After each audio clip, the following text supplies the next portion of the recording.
Hello, and welcome back to another episode of the Western Canon Challenge, where we are reading the entirety of the Western Literary Canon out loud.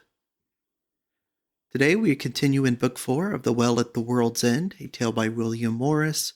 We are on Chapter 22, the home stretch of this novel, and this is entitled An Old Acquaintance Comes from the Down Country to See Ralph. And with that said, I'll get started. But an hour after midnight, Ralph arose as his purpose was, and called Richard. And they took their swords and went forth and about the thorp and around its skirts, and found naught worse than their own watch anywhere. So they came back again to their quarters, and found Roger standing at the door, who said to Ralph, "Lord, here is a man who would see thee." "What like is he?" said Ralph. Said Roger, "He is an old man, but a tough one. However, I have got his weapons from him." "Bring him in," said Ralph, "and he shall have his say." So they all went to the chamber together, and there was light therein. But the man said to Ralph, "Art thou captain of the men-at-arms, lord?" "Yea," said Ralph. Said the man, "I were as lief have these others away." "So be it," said Ralph. "Depart for a little while, friends." So they went, but Ursula lay in the bed, which was in a nook in the wall. The man looked about the chamber and said, "Is there anyone in the bed?"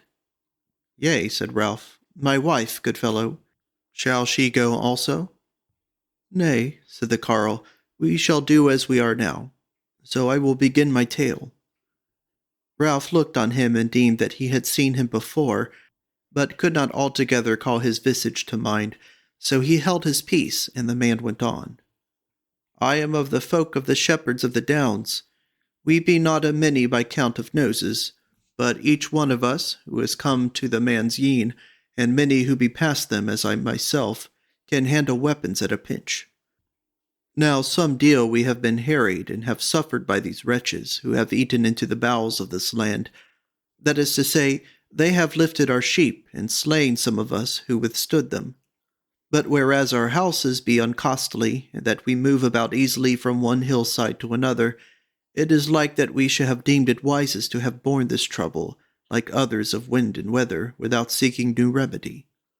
But there have been tokens on earth and in the heavens whereof it is too long to tell thee, Lord, at present, which have stirred up our scattered folk to meet together in arms.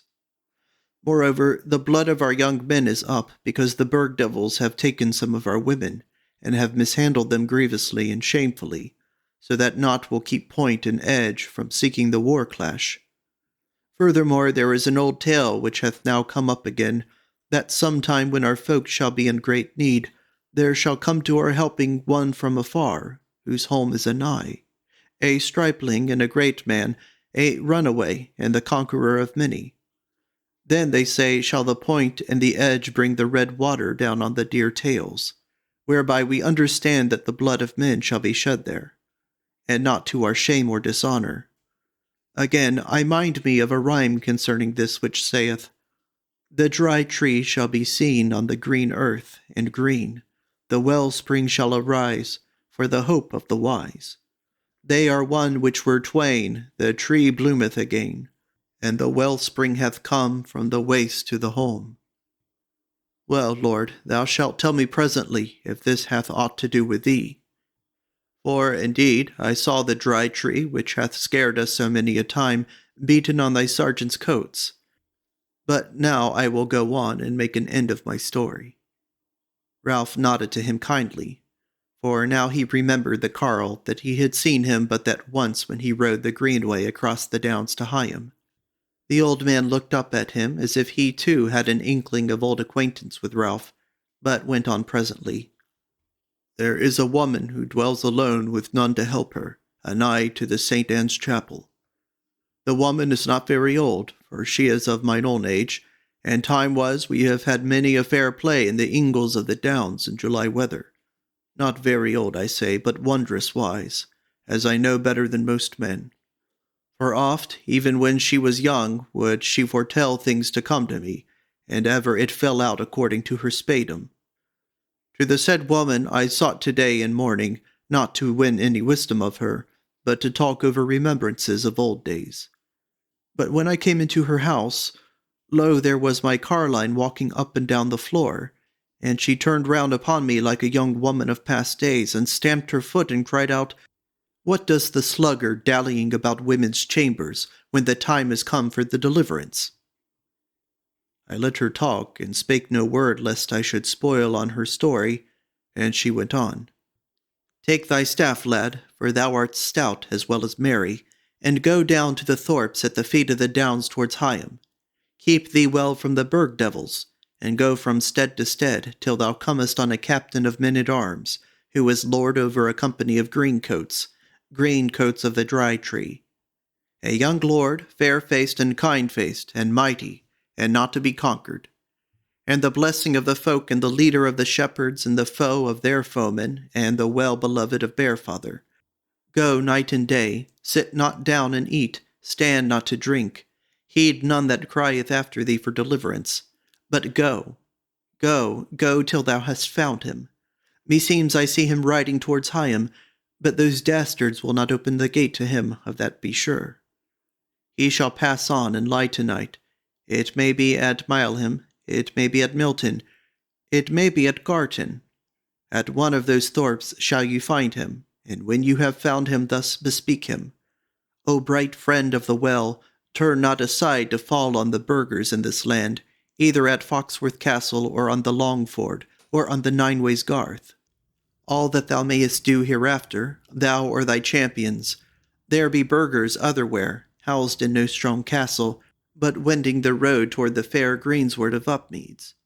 If thou delay to go look on them, then shall thy work be to begin again amid sorrow of heart and loss that may not be remedied. Hast thou heard me, lord?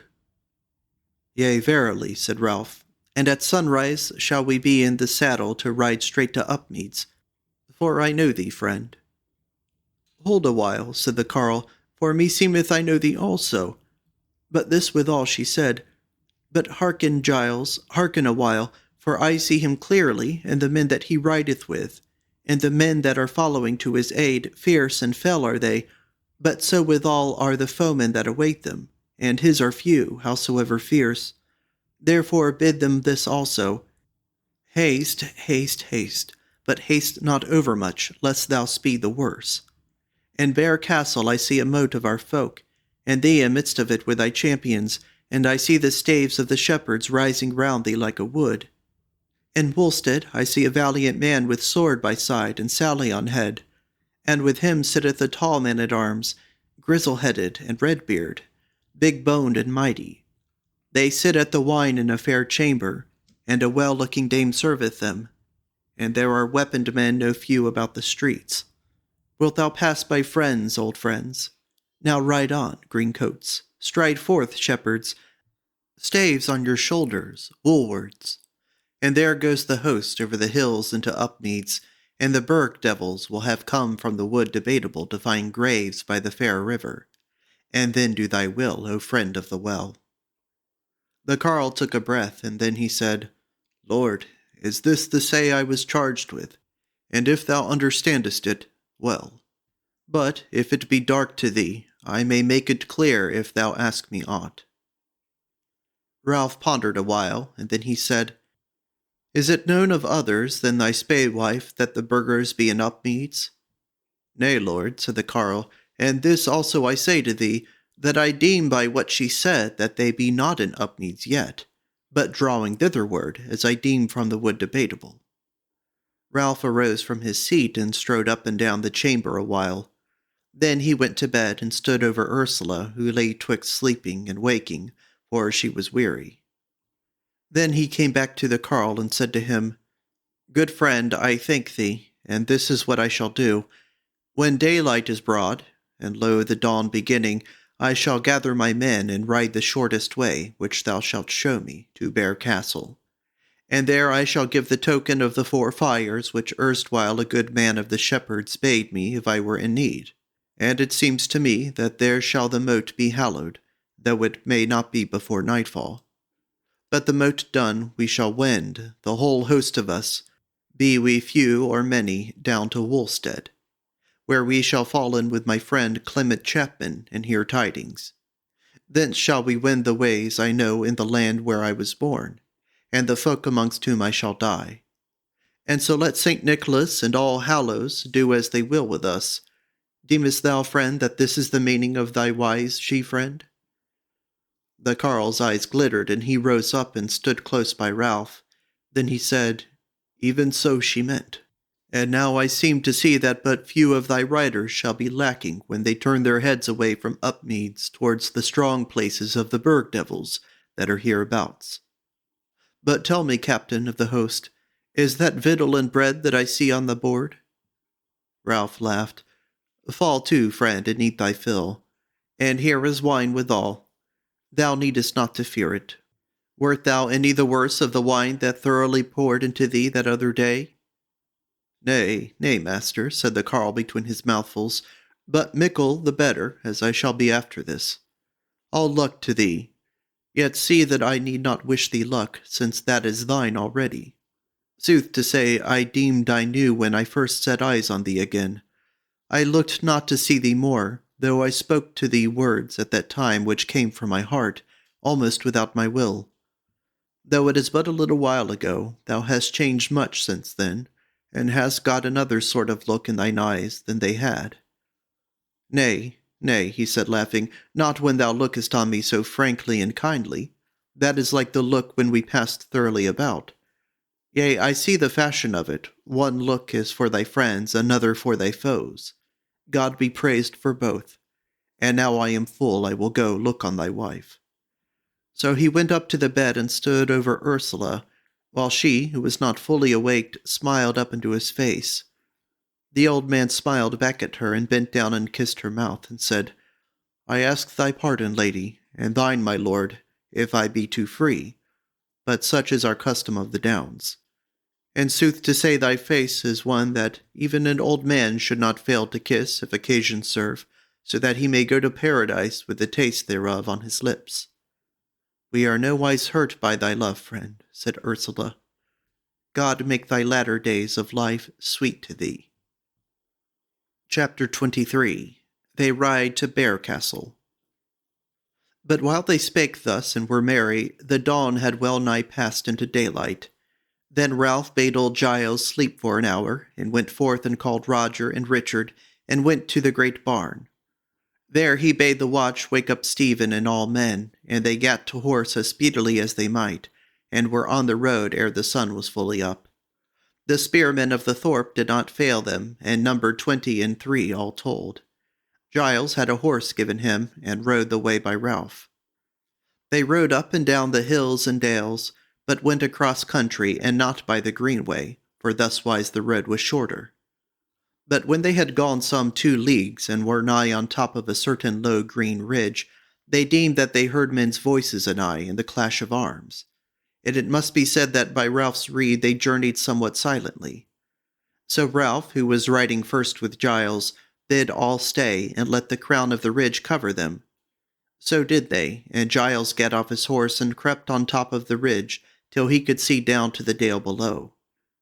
Presently he came down again, the old face of him puckered with mirth, and said softly to Ralph, Did I not say thou wert lucky? Here is the first fruits thereof. Ride over the ridge, lord, at once, and ye shall have what there is of them as safe as sheep in a pinfold.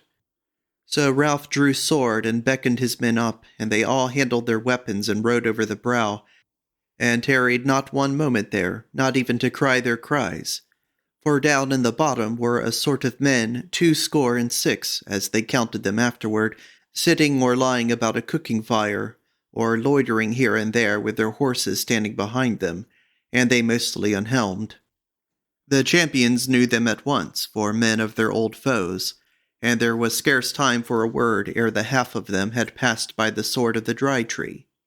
Then Ralph cried out to spare the rest, unless they offered to run, so the foemen cast down their weapons and stood still, and were presently brought before Ralph, who sat on the grass amidst of the ring of the champions. He looked on them a while, and remembered the favor of those whom he had seen erewhile in the burg. But ere he could speak, Giles said softly in his ear, These be of the burg, forsooth, as ye may see by their dogs' faces, but they be not clad nor armed as those whom we have met heretofore. Ask them whence they be, Lord. Ralph spake and said, Whence and whither are ye, ye manslayers? But no man of them answered. Then said Ralph, Pass these murderers by the edge of the sword, Stephen, unless some one of them will save his life and the life of his fellows by speaking. As he spake, one of the youngest of the men hung down his head a little, and then raised it up. Wilt thou spare our lives if I speak? Yea, said Ralph. Wilt thou swear it by the edge of the blade? Said the man. Ralph drew forth his sword and said, Lo, then, I swear it. The man nodded his head and said, Few words are best, and whereas I wot not if my words will avail thee aught, and since they will save our lives, I will tell thee truly. We are men of the Burg, whom these green-coated thieves drave out of the Burg on an unlucky day. Well, some of us, of whom I was one, fetched a compass, and crossed the water that runneth through the Upmeads by the Red Bridge, and so gat us into the wood Debatable through the uplands. There we struck a bargain with the main band of strong thieves of the wood, that we and they together would get us a new home in Upmeads, which is a fat and pleasant land. So we got us ready. But the woodmen told us that the Upmeads carles, though they be not many, are strong and dauntless. And since we now had pleasant life before us, with good thralls to work for us, and with plenty of fair women for our bedmates, we deemed it best to have the most numbers we might, or so that we might overwhelm the said carles at one blow, and get as few of ourselves slain as might be. Now we knew that another band of us had entered the lands of the abbot of Higham, and had taken hold of some of his castles, wherefore the captains considered and thought, and sent us to give bidding to our folk south here to march at once towards us in Upmeads, that our bands might meet there and scatter all before us. There is our story, Lord. Ralph knitted his brow and said, Tell me, and thy life lieth on thy giving true answers, do thy folk in these strongholds know of your purpose of falling upon Upmeads? Nay, said the burgher. Said Ralph, And will they know otherwise, if you do them not to wit? Nay, again said the man. Said Ralph, Are thy folk already in Upmeads? Nay, said the captive, but by this time they will be on the road thither. How many all told? Said Ralph. The man reddened and stammered, 1,000, 2,000, 1,000, Lord, said he. Get thy sword ready, Stephen, said Ralph. How many on thy life, burgher? 2,000, Lord, said the man. And how many do ye look to have from Higham land? Said the burgher, Somewhat more than 1,000. Withal he looked uneasily at his fellows, some of whom were scowling on him felly. Tell me now, said Ralph, where be the other bands of the burghers? Ere the captive could speak, he who stood next to him snatched an unsheathed knife from the girdle of one of the dry tree, and quick as lightning thrust it into his fellow's belly, so that he fell dead at once amongst them. Then Stephen, who had his sword naked in his hand, straightway hewed down the slayer, and the swords came out of the scabbards everywhere. And it went but a little but that all the burghers were slain at once. But Ralph cried out, Put up your swords, champions! Stephen slew yonder man for slaying his fellow, who was under my ward, and that was but his due. But I have given life to these others, and so it must be held to. Tie their hands behind them, and let us on to Bear Castle, for this tide brooks no delay. So they gat to horse, and the footmen from Garton mounted the horses of the slain burghers, and had the charge of guarding the 20 that were left. So they rode off all of them toward Bear Castle, and shortly to say, it came within sight of its rampart 2 hours before noon. Sooner had they came thither, but divers times they cut off with small companies of weaponed men, whose heads were turned the same way. And Giles told Ralph each time that they were of the shepherd folk going to the moat. But now when they were coming so nigh to the castle, they saw a very stream of men setting that way, and winding up the hill to the rampart. And Giles said, It is not to be doubted but that Martha has sent round the war brand, and thou wilt presently have a host that will meet thy foemen without delay. And what there lacks in number shall be made good by thy luck, which once again was shown by our falling in with what company in now. Yea, truly, said Ralph. But wilt thou now tell me how I shall guide myself amongst thy folk, and if they will grant me the aid I ask? Look, look, said Giles, already someone hath made clear thine asking to our folk. And hearken, up there they are naming the ancient father of our race, without whom we may do naught, even with the blessed saints to aid. Then there is thine answer, Lord. Indeed, as he spoke, came down on the wind the voice of a chant, sung by many folk, the words whereof he well remembered. Smite aside axe, O bare father. And therewith rose up into the air a column of smoke intermingled with fire from each of the four corners of that stronghold of the ancient folk. Ralph rejoiced when he saw it, and the heart rose within him and fluttered in his bosom. And Ursula, who rode close behind him, looked up into his face, well pleased and happy. Thus rode they up the bent, and over the turf bridge into the plain of the Garth, and whatso there flocked about to behold the new-come warriors. Sooth to say, there were but some 200s, who looked up few indeed in the great square place, but more were streaming in every minute. Giles led him and his men into the northeast corner of the castle, and there they got off their horses and lay down on the grass, awaiting what should be tide. Chapter 24. The Folkmote of the Shepherds. In about an hour all the folk within the castle began to set toward the ingle wherein lay Ralph and his fellows. And then all rose up, while the folk of the shepherds took their places on the slopes of the earth walls. But on the top hard by the fire, which was still burning, stood up an old hoar man with a beard exceeding long. He had a sally on his head, and held a guisarme in his hand. All men held their peace when they saw him standing there, and straightway he proclaimed the hallowing of the mote, in such form of words as was due amongst that folk, and which were somewhat long to tell here. Then was silence again for a little, and then the old man spake. Few words are best today, neighbors, for wherefore are we met together? There arose a hum of assent from the shepherds as he spoke, and men clashed their weapons together, but none said any clear word. Then spake the old man, We be met together because we have trouble on hand, and because there is a helper to hand, of whom the words of the wise and tales of old have told us. And because he shall help us, so we shall help him, since indeed our trouble is his also.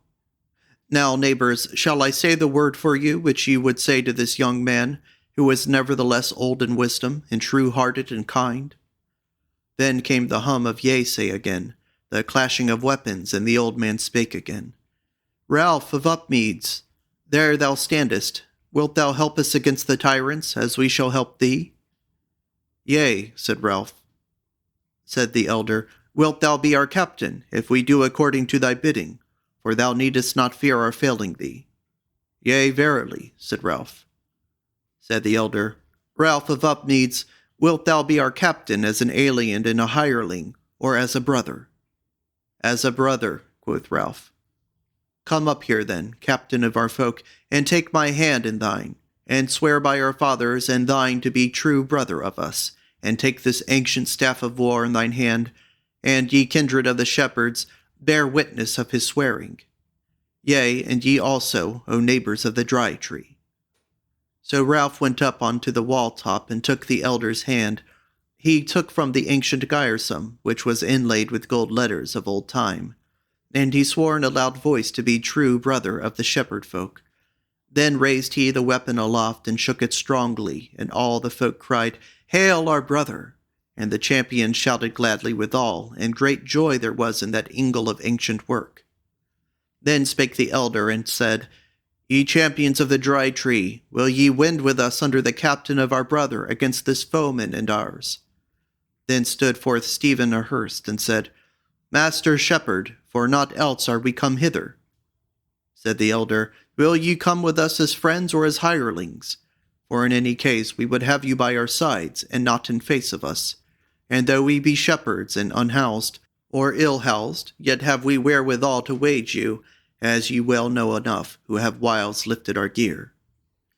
Then Stephen laughed and said, True it is that we have whiles driven prey in your country, yea, and some hard knocks therein. But all that was in playing the game of war. And now since we are to fight side by side, We will be paid by our foes, and not by our friends. So neither hair nor wool we have of yours, whatever we may have of the burghers. And it is like that we shall be good friends of yours henceforward." Once more all that they were there shouted, but once more the elder spoke and said, "Is any man now wishful to speak?" None answered, till a big and burly man rose up and said, "Nay, tall Thomas, thou hast said and done all that was need, and I deem that time presses. Wherefore my mind is that we now break up this mote, and that after we have eaten a morsel we get ourselves into due array and take to the road. Now let any man speak against this if he will." None gainsayed him, all seemed well pleased. So the elder proclaimed the breaking up of the moat, and they went out of the hallowed place and sat down in the dyke on the outside of the rampart and behind the country, which stretched out all lovely and blue before them, for the day was bright and fair. There then certain women brought victual and drink to them, and served the strangers first.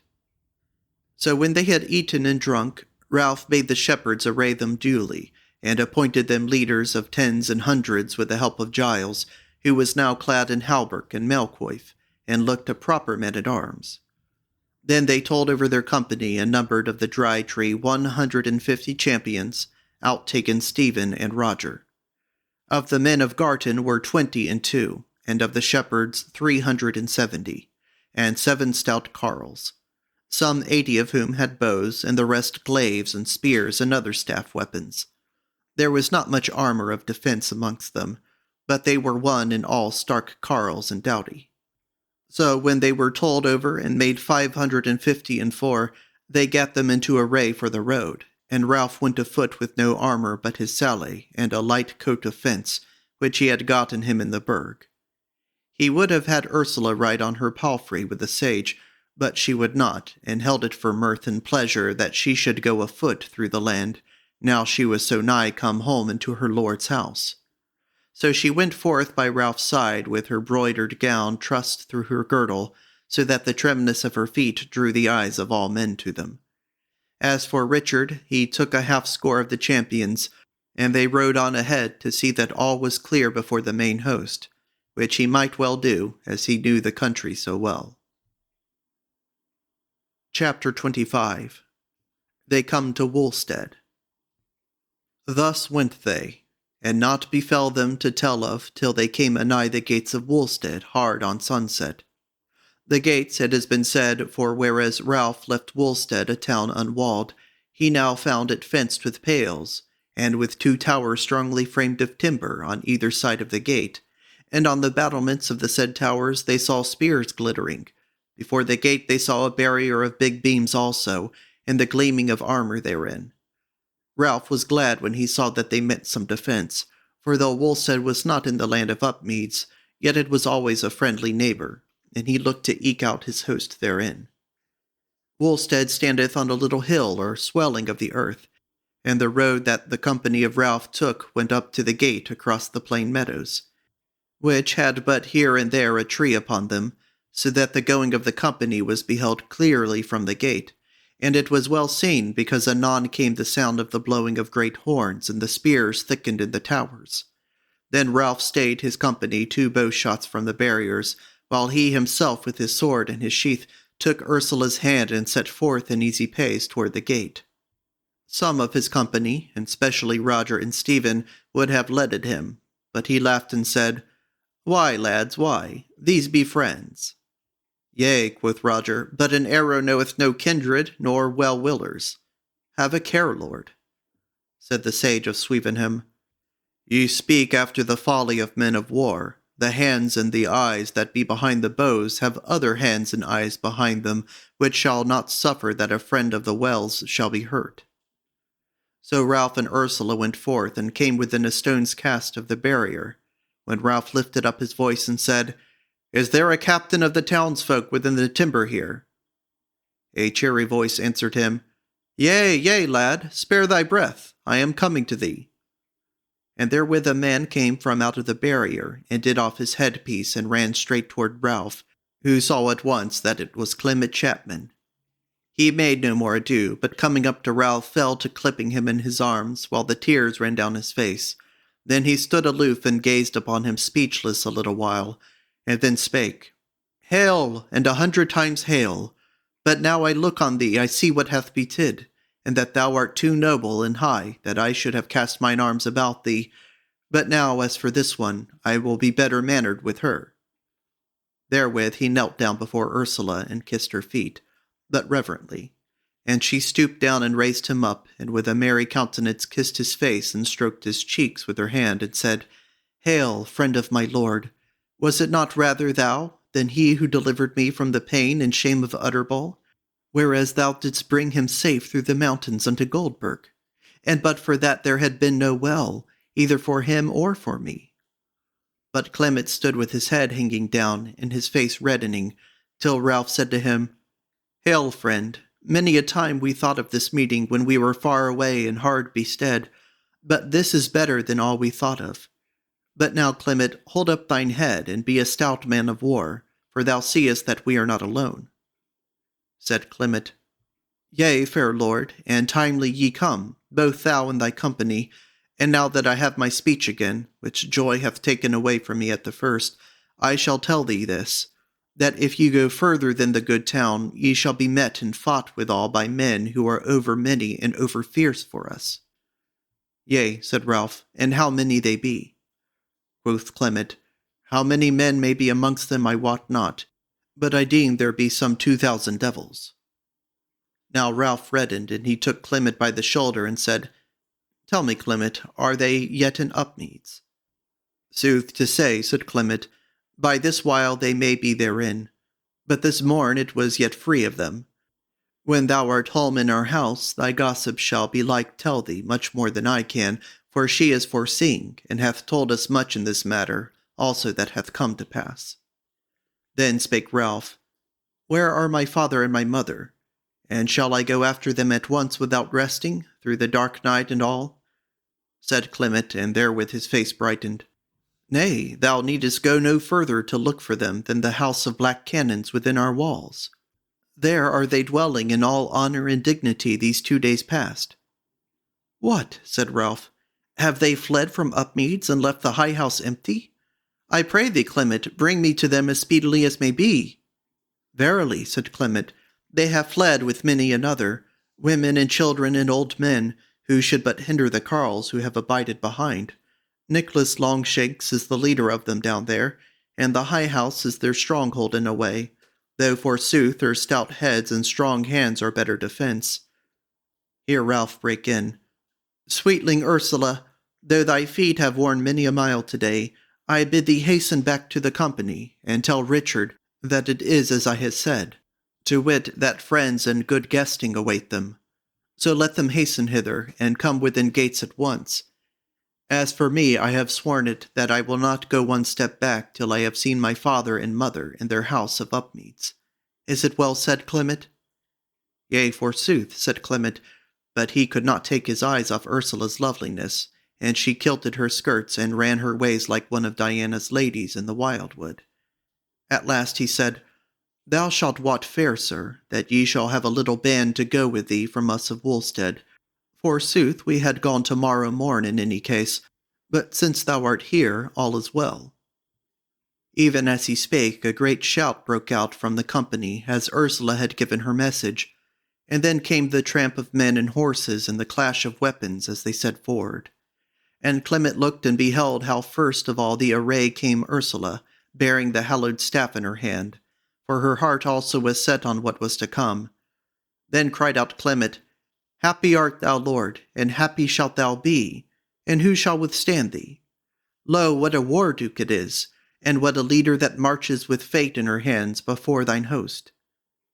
Therewith were they all joined together, and Ursula gave the garrison into Ralph's hand, and with his other hand he took hers, and the bar of the barrier was lifted, and the gates thrown open, and they all streamed into the street, the champions coming last and towering over the footmen as they sat, big men on their big horses, as if they were very bodyguards of the god of war. This is the end of chapters 22 through 25 of Book 4 of The Well at the World's End, a tale by William Morris. In the next video, we will proceed to chapter 26, entitled, Ralph Sees His Father and Mother Again. Thank you for listening.